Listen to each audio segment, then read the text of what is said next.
Telugu Desam party failure అంటారా? ఇవన్నీ కుమ్మక్క రాజకీయాలు.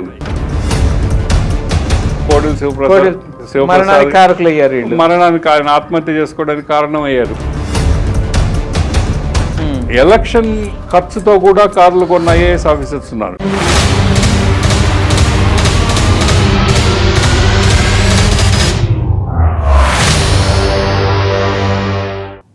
రిషికొండ ప్యాలెస్కి originally approved was around 200 crores. ఖర్చు పెట్టింది 600 కోట్లు. ఈ 400 కోట్లు ఏదైతే ఉందో 200 కోట్లకి ఎస్టిమేషన్ వేశారు. ఓ 220 అయిందో, 240 అయిందో, 20%, 30% కాస్ట్ ఎస్కలేషన్ పర్లేదు. 600 కోట్లు త్రీ టైమ్స్ పెంచి ఖర్చు పెట్టారు. అది ఏదన్నా వ్యాలిడ్ దీంట్లోనా అంటే జోన్లోనా అంటే కాదు. CRZ violation, environment violation, forest violation, ఇన్ని వైలేషన్స్ చేస్తూ అప్రూవ్ చేసినటువంటి ఓ బ్యూరోక్రాట్ని ఏం చేయాలి? ఖచ్చితంగా పనిష్ చేయాలి. పనిష్ చేయాలి అంటే ఆ బ్యూరోక్రాట్ పైన ఎవరైతే ఉంటారో ప్రభుత్వం, ఆ రోజు ఒక ప్రభుత్వం ఉండింది, ఆ ప్రభుత్వ అధినేతే చేయించాడు కాబట్టి ఆయన పనిష్ చేయలేదు. తర్వాత వచ్చిన ప్రభుత్వ అధినేత అటువంటి చర్యలు తీసుకోవాలి. కానీ ఈ చర్యలు తీసుకుంటే కందిరీగలు తుట్టి కదిలిచ్చినట్టు అవుద్ది, మొత్తం మనకే కూడా ఎక్కడ చుట్టుకుంటుందో అని కొత్తగా వచ్చిన ప్రభుత్వ అధినేతలు కూడా ఆ పాత ప్రభుత్వం చేసిన తప్పుల్ని, నేరాలని కప్పెట్టే ప్రయత్నం చేస్తున్నాయి. ఎన్నో కొన్ని వందల ఉదాహరణలు ఉన్నాయి. ఇవి అన్ప్రొడక్టివ్. జగన్ టైంలో ప్రభుత్వ భవనాలకి రంగులేశాడు. మరి హైకోర్టు తిడితే 2,000 కోట్లు 2,500 కోట్లు ఖర్చు పెట్టారు. మళ్ళీ హైకోర్టు పెట్టిన తర్వాత మళ్ళీ 2,000 కోట్లు పెట్టి చేశారు. ఇప్పుడు 5,000 కోట్లు సుమారుగా ప్రజాధనం దుర్వినియోగం అయిపోయింది. ఈ దుర్వినియోగానికి బాధ్యులు ఎవరు? బాధ్యులు ఖచ్చితంగా దాన్ని చెక్కు రాసిన ఐఏఎస్ ఆఫీసరే. మరి వాళ్ళ మీద ఎందుకని వాళ్ళ వరకు ఎటువంటి చర్యలు తీసుకోవట్లా? ఎందుకంటే నేను ఆమె ట్యాక్స్ పేయర్, నేను రిలీజియస్గా ప్రతి సంవత్సరం ఈ టైంకి ట్యాక్స్ కట్టాలని నేను ట్యాక్స్ కట్టి తీరుతాం.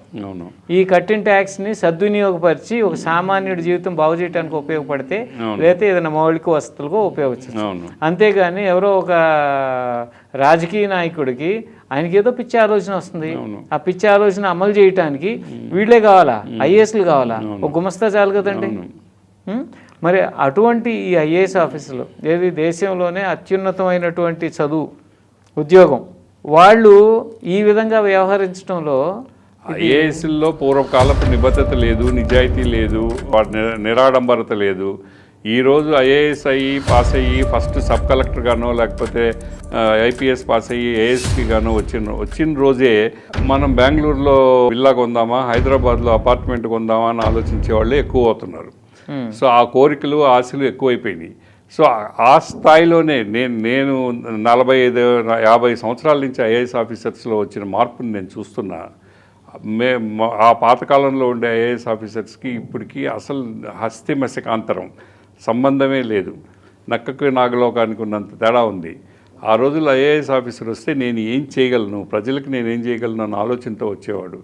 ఇప్పుడు వస్తే నేను ఏం చేసుకోగలను అనే ఆలోచనతోనే ఏం చేసుకోగలను, ఈ జిల్లాలో నేను ఏం చేసుకోగలను, ఈ శాఖలో నేను ఏం చేసుకోగలను అనే ఆలోచనతోనే ఐఏఎస్ ఆఫీసర్ వస్తున్నాడు. పోనీయండి, అది కూడా వదిలేద్దాం. ఒక 5% అంతకుముందు ఉంది కదా, 5% అనేది కమిషన్ తీసుకుంటాం. 5% లేదు, ఇప్పుడు 5% యూటిలైజేషన్ 95% తినేస్తున్నారు. 95% తినేస్తున్నారు. ఇప్పుడు మీకు జిఎస్డిపి చాలా పెరిగింది, స్టేట్ ఉత్పాదకత కూడా చాలా పెరిగింది అని చెప్పేటప్పుడు మనం 1వ తేదీ ఎందుకు జీతాలు ఇవ్వలేకపోతున్నాం? సో డబ్బు ఎక్కడికో డ్రైన్ అయిపోతుంది. సో ఉత్పాదకత మీదే ప్రభుత్వం వ్యయం జరగడం లేదు. ప్రభుత్వానికి వచ్చే రాబడిని, ప్రభుత్వ ఖజానాలోకి వచ్చే రాబడిని దేనికి ఖర్చు పెడుతున్నారు?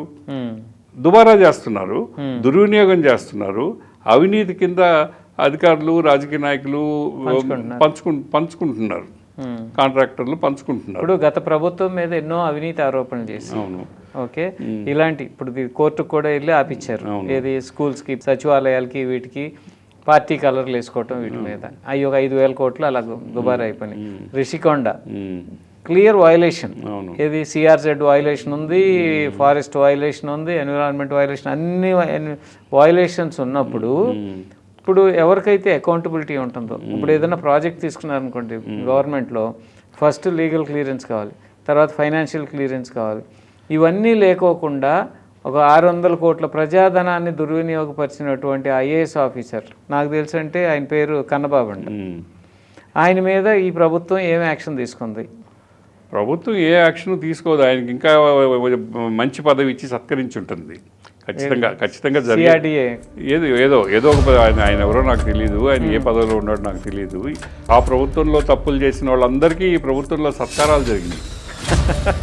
మీరు ఎవరినైనా తీసుకోండి, జగన్ ప్రభుత్వంలో ఎవరైతే నేరాలు చేశారో, ఘోరాలు చేశారో, అది ఎలక్ట్రిసిటీ డిపార్ట్మెంట్ కానీ, లేకపోతే అగ్రికల్చర్ స్మార్ట్ మీటర్స్ కానీ, ట్రాన్స్ఫార్మర్స్ కానీ, లేకపోతే కాంట్రాక్ట్ వర్కులు కానీ, రోడ్డు వర్కులు కానీ, ఏదైనా కానీ ఎవరైతే నేరాలు ఘోరాలు చేశారో ఆ అధికారులందరికీ ఇక్కడ పదోన్నతులు సత్కారాలు జరిగినాయి. అందువల్ల ఏంటంటే అలీబాబా అనేవాడు మారాడు తప్ప దొంగలందరూ సేమే. 40 దొంగలు అలీబాబా 40 దొంగల్లో దొంగలందరూ సేమే. అక్కడ దొంగలే, ఆ దొంగలే ఇక్కడ ఉన్నారు. ఓన్లీ అలీబాబా మాత్రం మారాడు. అందువల్ల మార్పు చాలా పెద్ద స్టేట్మెంట్ ఇస్తున్నారు. స్టేట్మెంట్ కాదు, వాస్తవం. వాస్తవం అది.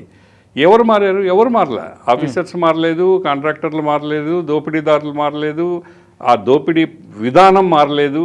అన్నీ యథాతథంగా కొనసాగుతూ ఉన్నాయి. వాస్తవ వేదిక ప్రతి గురువారం మీ తెలుగు వన్ న్యూస్లో.